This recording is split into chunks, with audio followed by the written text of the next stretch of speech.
നമസ്കാരം. വിമാന ടിക്കറ്റ് നിരക്ക് വർദ്ധിക്കുന്നത് ഹജ്ജ് യാത്രക്കാർക്ക് തിരിച്ചടിയാവുകയാണ്. എന്തായാലും കുതിച്ചേരുന്ന ടിക്കറ്റ് നിരക്കിനിടയിൽപ്പെട്ട് നട്ടം തിരിയുന്നവരെ ആശ്വസിപ്പിക്കാനുള്ള വിധത്തിൽ ഒരു നടപടിയും കേന്ദ്രത്തിന്റെ ഭാഗത്തു നിന്നും ഇതുവരെയും ഉണ്ടായിട്ടില്ല. വിമാന കമ്പനികൾ സീസൺ സമയത്ത് നിരക്ക് ഉയർത്തുന്നത് തടയാൻ കേന്ദ്രത്തിന് ഒന്നും ചെയ്യാൻ കഴിയില്ല എന്ന കാര്യം നേരത്തെ തന്നെ വ്യോമയാന മന്ത്രി ലോക്സഭയിൽ വ്യക്തമാക്കിയിരുന്നു. ഇതുതന്നെയാണ് കേന്ദ്ര ന്യൂനപക്ഷ മന്ത്രാലയവും ഹജ്ജ് നിരക്ക് സംബന്ധിച്ച് കഴിഞ്ഞ ദിവസം സുപ്രീം കോടതിക്ക് നൽകിയ മറുപടിയിലും പറയുന്നത്.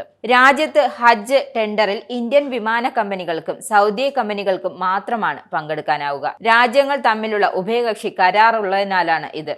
ഇതുമൂലം കമ്പനികൾ നിശ്ചയിക്കുന്ന നിരക്കാണ് ഓരോ എംബാർക്കേഷൻ പോയിന്റിൽ നിന്നും ഈടാക്കുന്നത്. മറ്റു വിദേശ കമ്പനികൾക്ക് കൂടി അവസരം നൽകിയാൽ ടെൻഡറിൽ കൂടുതൽ പ്രാതിനിധ്യമുണ്ടാകും, നിരക്കിളവിനും കാരണമാകും. എന്നാൽ ഇതിന് ഉഭയകക്ഷി കരാർ പൊളിച്ചെഴുതണം. ഹജ്ജ് ടെൻഡറിൽ ഓരോ വിമാന കമ്പനിയും അവർക്ക് താൽപ്പര്യമുള്ള എംബാർക്കേഷൻ പോയിന്റുകൾ തിരഞ്ഞെടുത്ത് തീർത്ഥാടകരുടെ എണ്ണത്തെ അടിസ്ഥാനമാക്കിയാണ് വിമാനങ്ങൾ ചാർട്ട് ചെയ്യുന്നത്. പ്രതീക്ഷിക്കുന്ന യാത്രക്കാരുടെ എണ്ണം, എയർലൈൻ ലഭ്യമായ വിമാനങ്ങളുടെ തരങ്ങൾ, എംബാർക്കേഷൻ പോയിന്റുകളായ വിമാനങ്ങളിലെ അടിസ്ഥാന സൗകര്യങ്ങൾ തുടങ്ങിയവ പരിശോധിച്ചാണ് കമ്പനികൾ നിരക്ക് ഈടാക്കുന്നത്. ഇതുകൊണ്ട് തന്നെ തുക നിർണ്ണയിക്കുന്നതിലും കേന്ദ്ര സർക്കാരിന് നേരിട്ട് ഇടപെടാനാവുന്നില്ല. ഇതാവട്ടെ വിമാന കമ്പനികൾ മുതലെടുക്കുകയും ചെയ്യുന്നു. കരിപ്പൂരിൽ വലിയ വിമാനങ്ങൾക്ക് അനുമതി നിഷേധിച്ചതോടെയാണ് എയർ ഇന്ത്യ എക്സ്പ്രസ് മാത്രം ടെൻഡറിൽ ഉൾപ്പെടാൻ കാരണം. ഇന്ത്യൻ വിമാന കമ്പനികളായ Air India Express, IndiGo, SpiceJet, Saudi കമ്പനികളായ Saudi Airlines, flynas, flyadeal എന്നിവയാണ് ഈ വർഷം ഹജ്ജ് ടെൻഡറിൽ പങ്കെടുത്തത്. ഇതിൽ Saudi Airlines, SpiceJet, flynas, Air India Express എന്നിവയ്ക്കാണ് സർവീസിന് അനുമതി ലഭിച്ചത്. 2002 വിമാനത്താവളത്തിന് അന്താരാഷ്ട്ര പദവി ലഭിക്കാത്ത കാലഘട്ടത്തിലാണ് കരിപ്പൂരിൽ നിന്നും എയർ ഇന്ത്യയുടെ ജംബോ വിമാനം 500-ലേറെ തീർത്ഥാടകരുമായി ജിദ്ദയിലേക്ക് പറന്നുയർന്നത്. അന്നത്തെ MP ഇ അഹമ്മദിന്റെ ശ്രമഫലമായിരുന്നു ഇത്.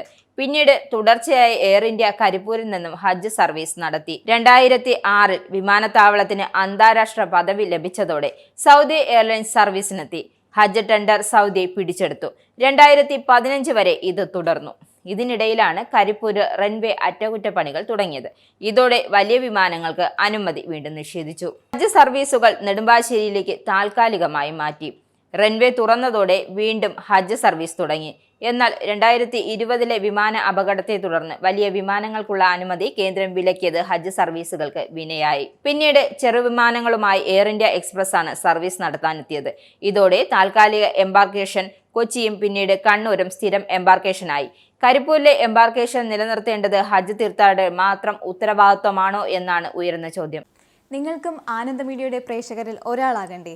യൂറോപ്പിലും US-ലും ആഫ്രിക്കയിലും അടക്കം പ്രവാസികൾ ഉള്ളയിടങ്ങളിലൊക്കെ ജനപ്രിയ ചാനലുമായി ആനന്ദ് മീഡിയ ഒപ്പമുണ്ട്. ഏഷ്യാനെറ്റ് ഫ്ലവേഴ്സ് അടക്കം നിങ്ങളുടെ വിരൽത്തുമ്പിലെത്തും. ആദ്യം റോക്കു ബോക്സ് സ്വന്തമാക്കുക. അതിൽ നിന്നും ആനന്ദ് മീഡിയ ആപ്ലിക്കേഷൻ ഡൗൺലോഡ് ചെയ്യുക, ഇൻസ്റ്റാൾ ചെയ്യുക. എന്നിട്ട് 02085866511 എന്ന നമ്പറിൽ ഞങ്ങളുടെ കസ്റ്റമർ കെയറിൽ ബന്ധപ്പെടുക. അല്ലെങ്കിൽ +91 735 660 3747 എന്ന നമ്പറിൽ വാട്സപ്പ് ചെയ്യുക. ആനന്ദ് മീഡിയയുടെ സേവനങ്ങൾ സ്വന്തമാക്കുക. മറ്റു ചാനലുകൾക്കൊപ്പം ആനന്ദ് TVയും എൻജോയ് ചെയ്യുക.